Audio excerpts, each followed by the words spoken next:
మీకెందుకు కంగారు, నేను నించుంటున్నారా భయ్?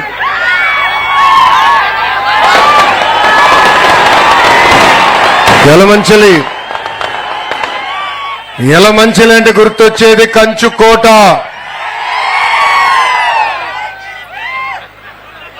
నాకిప్పుడు కూడా బాగా గుర్తు. యువగలం పాదయాత్ర నేను కుప్పం నియోజకవర్గంలో ప్రారంభించా. ఆనాడు ఇట్లనే పెద్ద ఎత్తున ప్రజలు వస్తే స్టూల్ వేసుకుని నుంచున. ఇప్పుడు ఏ అధికారులు అయితే ఇక్కడ నుంచి కాపలా కాస్తున్నారో ఇదే అధికారుల స్టూల్ లాక్కుని వెళ్ళిపోయారబ్బా. ఇదే అధికారులు నా మైక్ లాక్కుని వెళ్ళారు. కానీ 2024లో ఏం జరిగింది? అందరు దిమ్మ తిరిగే విధంగా ప్రజా తీర్పు వచ్చింది. ఈ ప్రజా తీర్పు స్వాతంత్రం కోసం, ఈ ప్రజా తీర్పు సంక్షేమ అభివృద్ధి రెండు జోడి ఎద్దుల బండిగా నడిపించేదానికి వచ్చిన తీర్పు. భారతదేశ చరిత్రలో ఏ రాష్ట్రంలో జరగని విధంగా 94% సీట్లు తెలుగుదేశం, జనసేన, భారతీయ జనతా పార్టీ కైవసం చేసుకుంటాం జరిగింది. ప్రజలందరూ ఒక్కసారి ఆలోచించాలి. ఆనాడు మాట్లాడడానికి స్వేచ్ఛ ఉండేది కాదు. ఆనాడు బయటికి అడుగుపెట్టి ప్రజాప్రతినిధులు కలిసే పరిస్థితి లేకుండా ఉండేది కాదు. ఆనాడు గొంతు విప్పి మాట్లాడితే కేసులు పెట్టారు. అంతెందుకు ఫేస్బుక్ లో అయ్యా ఇది అన్యాయమని పోస్ట్ పెడితే జైలుకు పంపించారు. నేను ఈరోజు మీ ముందర నుంచి ఉంటున్నా. ఆనాడు నా పైన 23 కేసులు పెట్టారు. భారతదేశంలో ఏ రాష్ట్రంలో హోంమంత్రి గారి పైన 23 కేసులు ఉండదు. కానీ అదే మన హోంమంత్రి అనిత గారి పైన ఆనాడు ప్రభుత్వం 23 కేసులు పెట్టారు. అనిత గారు ఆనాడు ఒక దళిత మహిళని చంపేశారని పులివెందులకు వెళ్తే అనిత గారి పైన కూడా ఎస్సీ ఎస్టీ కేసు పెట్టారు. ఇక్కడ మా young and dynamic leader Ayyanna Patrudu garu ఉన్నారు. Young dynamic at heart. పులి ఆనాడు ప్రజల తరపున పోరాడితే అయ్యన్న పాత్రుడు గారి పైన ఏకంగా నిర్భయ కేసు పెట్టారు. కానీ ప్రజలు వెనకాల ఉండి నడిపించారు. మాకు మీరు అండగా నిలబడ్డారు. ఏం తప్పు చేయని చంద్రబాబు నాయుడు గారిని 53 రోజులు బంధిస్తే పెద్ద ఎత్తున మీరు బయటికి వచ్చి మాకు అండగా నిలబడ్డారు. అందుకే మాలో కసి పెరిగింది. సంక్షేమం చేయాలి, అభివృద్ధి చేయాలి లక్ష్యంతో ఈరోజు పనిచేస్తున్నాం. ప్రజలందరూ ఒక్కసారి ఆలోచించాలి.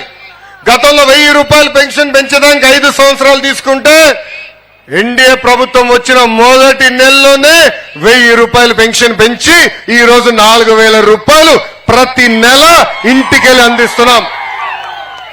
భారతదేశంలో ఏ రాష్ట్రంలో 4000 రూపాయలు పెన్షన్ ఇవ్వట్లేదు. వికలాంగులుంటే 6000 రూపాయలు, బెడ్కే పరిమితం అవుతే 15,000 రూపాయలు పెన్షన్ ఈ రోజు ఎన్డీఏ ప్రభుత్వం అందిస్తుంది.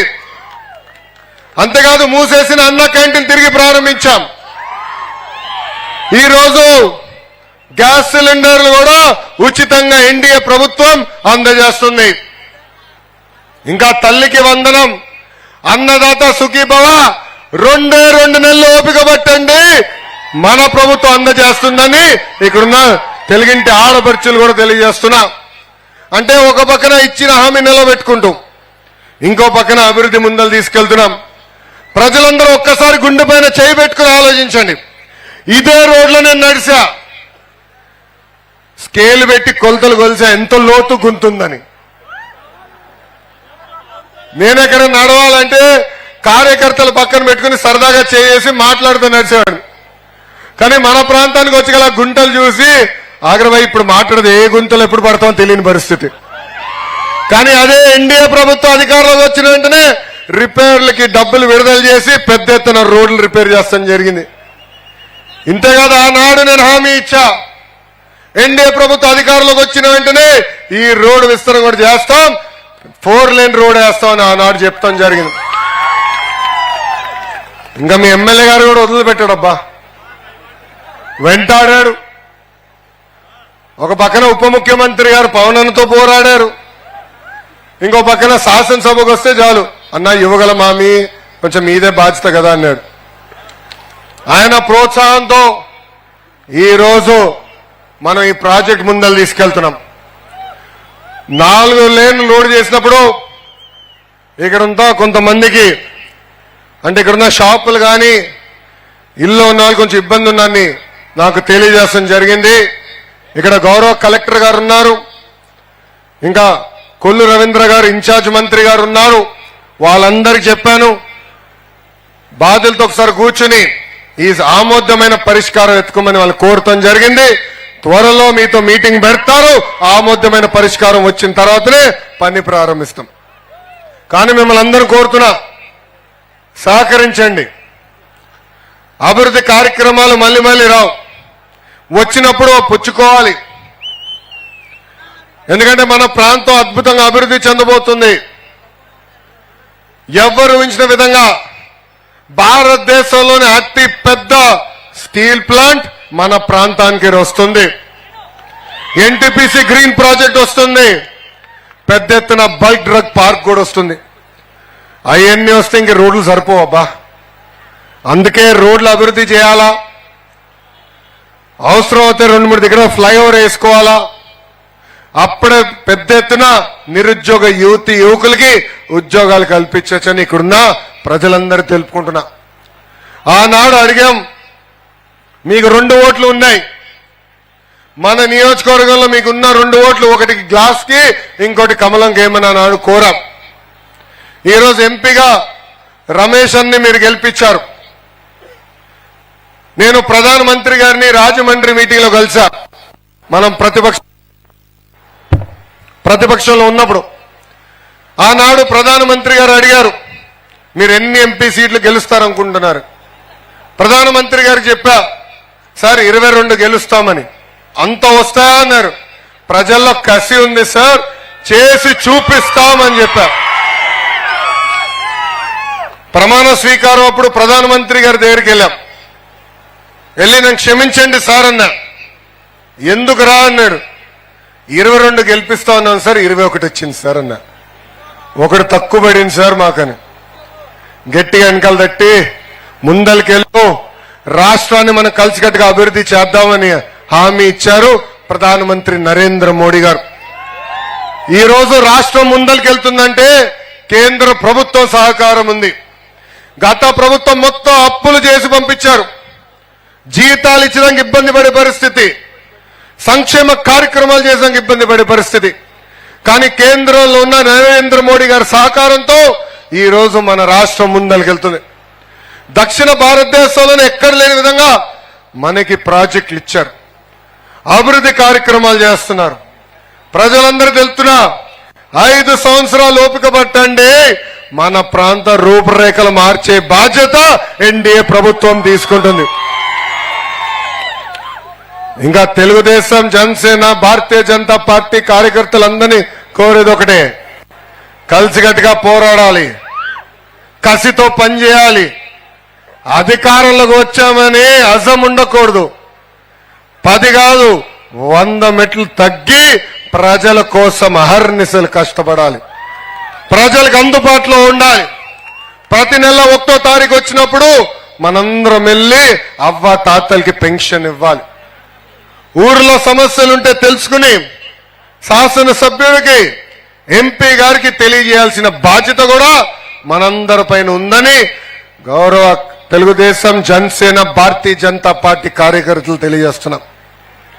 మనం గత 5 సంవత్సరాలు చూసాం, అడ్డగోలుగా కేసు పెట్టారు.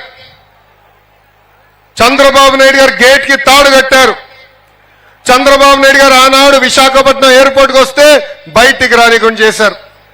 రామ్ తీర్థంలో రాముడి తల కోసేస్తే ఆ విగ్రహం చూసేదానికి చంద్రబాబు నాయుడు గారికి వెళ్తే ఆనాటి ఎస్పీ గారే స్వయంగా అడ్డంగా టిప్పర్లు పెట్టారు.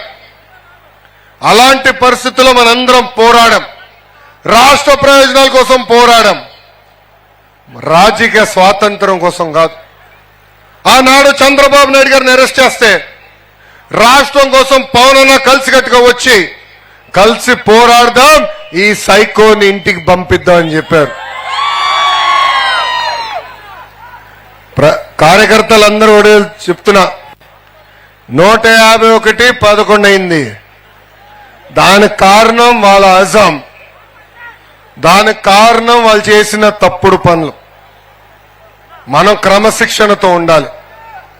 ప్రజలు ఏ ఆశయాలతో అయితే ప్రభుత్వం ముందర వెళ్ళాలని కోరుకుంటున్నారో ఆ ఆశయాలను నిర్వహించాల్సిన బాధ్యత మనందరిపైన ఉందని తెలుపుకుంటూ, నాకింత అద్భుతమైన అవకాశం ఇచ్చిన ఎలమంచిలి ప్రజలందరికీ పేరు పేరున నా హృదయపూర్వక ధన్యవాదాలు తెలుపుకుంటూ, ఇటు పక్కన మన విజయ్ గారు, రమేష్ అన్ని మీరు ఆశీర్వదించి దీవించి మంచి మెజారిటీ గెలిపించారు. ఇంకా బాధ్యత మీ పైన ఉంది. వాళ్ళ దగ్గర పని కూడా మీరు చేయించుకోవాలబ్బా, వాళ్ళని వదిలిపెట్టద్దు, బాగా పని చేయించుకోండి. ఇద్దరు కసితో ఉన్నారు, నియోజకవర్గాన్ని అభివృద్ధి చేయాలని తపంతో ఉన్నారు. ఈ అభివృద్ధి కార్యక్రమాలు కూడా